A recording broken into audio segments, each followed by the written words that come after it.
Minecraft is full of different structures and even villagers that lie across the map, but we never get a clear answer that tells us how they got there or where they even came from. Well, by analyzing secret hints and lore put into the game, we can figure out what events happened before we spawned in the worlds and piece together the story of Minecraft. It all began centuries ago, before there were any temples in the desert or mine shafts underground. It was a new world ready to be cracked open like an oyster for whoever stumbled across it first. Oh, and when you look at that, there's the first sign of human life, some wild Neanderthals. They weren't Neanderthals for long though. As time went on, they learned to mine and craft, group up together to kill animals, and discover more crafting recipes to make killing animals even easier. And it wasn't long before they went from living under the green top to having nice little cozy houses by the riverside to grow their crops. These builders were the ones that made all of the structures in the overworld we see today, like the giant prismarine monuments that they built to worship and offer gold to the gods they believed in, as well as the huge mine shafts underground, which they used to collect all the different types of ores. But our ancient friends had a problem. They had become so ambitious and adventurous that the usual mundane blocks and boring modified jungle edge biome wasn't giving any more satisfaction. The ancient builders wanted something new to discover, and that's when a man by the name of Alexander, king of one of the largest and most advanced settlements in the world, built a working nether portal with his son, which is where our story really begins. Alexander had more of a desire for adventure than anyone else, and he was ready to take on a whole new dimension. Before going in though, they went ahead and threw just about 15 pigs into the portal to see if it was safe, and only 1 out of 15 of them came back through. Alright guys, only 1 of the pigs survived. I don't think going in with just iron armor. Wait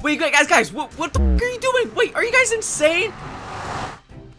As soon as they entered the nether, they were taken off guard by a huge wave of heat, similar to that of opening an oven baking cookies, but this place didn't smell good. And after seeing a giant white cube explode some of the remaining pigs from earlier, he immediately ordered a team of builders to start constructing huge red fortresses that were similar to the castles they had back home. These nether fortresses would be used to protect themselves against the harsh nether environment and to serve as a place to settle in and store their loot. To add even more to this nether society, huge stone bastions were built to house pigs for easy food access, and several nether portals were built with backup escape gear to provide quick access to the overworld. Everything was going splendid, and Alexander was ready to launch another new expedition to conquer the depths of the nether. But on one dark morning, things would take a turn for the worse. In need of food for the trip, the king sent his son out alone to the bastions to get some pork chops, but when he arrived, he noticed something awfully strange about the pigs. Half of their flesh had melted off of their bodies, revealing their skeleton from beneath, and a coat of green fungus lined the border between skin and bone. They looked dead, but they were well alive, so the prince went to kill one of the animals to see if it'd still drop a pork chop. Rotten flesh? That's weird. Wait, huh? Because the nether warts the pigs were being fed was a fungus, it ended up taking control of their bodies and turning them into aggressive zombie pigmen. The prince didn't come prepared for battle, so he ran as fast as he could towards the fortress. Help!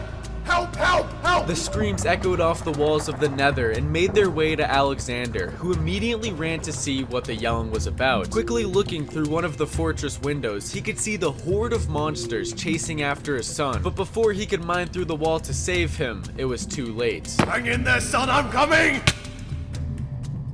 As he got closer to where his son had just died, the blocks in the area changed from a red netherrack to a brown and mushy substance with what looked like faces printed into it, staring back at him, screaming for help. To his right lie his son's skull, which now turned from a concrete white to withered and black. He picked up the skull and gathered the blocks, which now held his son's soul, and went back to the overworld with the mission of bringing his son back to life. He felt that his cravings for exploration and power had gotten his own son killed, and bringing him back was the only way he could ever forgive himself. Despite his high reputation though, everyone in the kingdom began to think he had gone insane and didn't think there was any way he could bring back the dead. But the king was obsessed, and after multiple tests, he figured out that there was some sort of energy hidden in the soul sand. When he ran over it with soul speed boots, small souls would be released out of the soul sand, giving him speed. Not only that, but he noticed soul sand gives life to nether warts in a lifeless environment if grown on it, which led him to believe if he could somehow combine soul sand in his son's dead skull, he could bring him back to life. And after countless attempts of trial and error in his dark basements, he finally figured it out. Or at least he thought he did. Please walk. Please come back to me. Son? Is that you?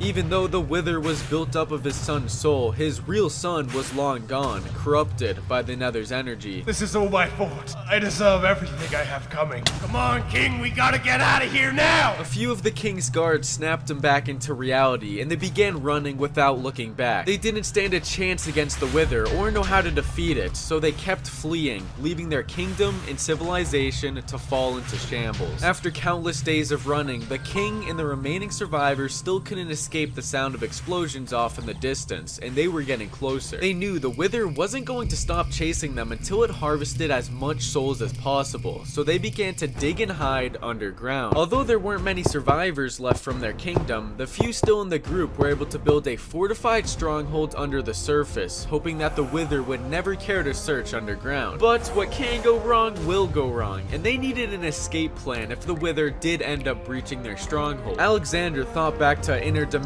travel. Just thinking about it made him sick, but he had the idea that if there was one dimension they had traveled to, there had to be another one. It was a gamble, but a gamble he was willing to take to save himself and what was left of his people. He got right to work, and with the spare time he had underground, it didn't take him long to craft a new block, one which no builder had ever seen before. He then filled the mysterious block's pockets with Eyes of Ender, and then the first functioning end portal had been successfully made. As everyone filled up with joy, Alexander stopped and zoned out, realizing what he had just done. The sound made by the portal when it was lit was extremely loud. In fact, end portals can be heard throughout the entire world when they're lit. The Wither had found them and completely breached the stronghold in an instant. They had to get out of there immediately. Alexander tried to stay calm. He was thinking that because he made a portal with indestructible blocks, it would be able to withstand a full-fledged Wither attack, and they can come back when they please, just like the Nether portal. Everyone ran for the escape room, and as the Wither finally got to the portal room, Alexander and his people quickly jumped into the mysterious void blocks, praying that whatever was on the other side was better than being blown up and having their souls harnessed as energy. And well, let's just say that our friend Alexander isn't the luckiest when it comes to jumping dimensions. Some could argue that facing the Wither is a worse fate than facing the Ender Dragon, but keep in mind, the king and the few people he had with him barely had any resources. And after one of his men got smacked into the void by the dragon, the king didn't want to risk any more losses, so they quickly used whatever blocks they had left to build out a way until they finally reached safety in the Outer End Islands. It was quiet, and the only sign of life were these tall chorus plants that they had to start eating to survive. And there was also these shulkers that were really just a nuisance. Now with an almost endless food supply, they went ahead and started building giant end cities for a temporary base to settle in and store whatever loot they had left on them. It was actually pretty nice. They didn't have to worry about giant spiders or skeletons, but they knew that they had to return to the overworld at one point or another. And they knew the only way to open up a return portal would be by killing the dragon. Alexander and his people immediately got to work once again, crafting any potions and weapons that they could from their leftover resources. After that, they began harnessing the power of flight. By using the Shulker's special levitation effect, they made huge flying end ships with dragon head replicas on the stern to show that they weren't messing around. They were going to fly these bad boys and their elytra straight into battle and take back what was theirs. The king took his place at the front of the ship, equipped his armor, and everyone refilled their saturation with the chorus fruit one last time before battle.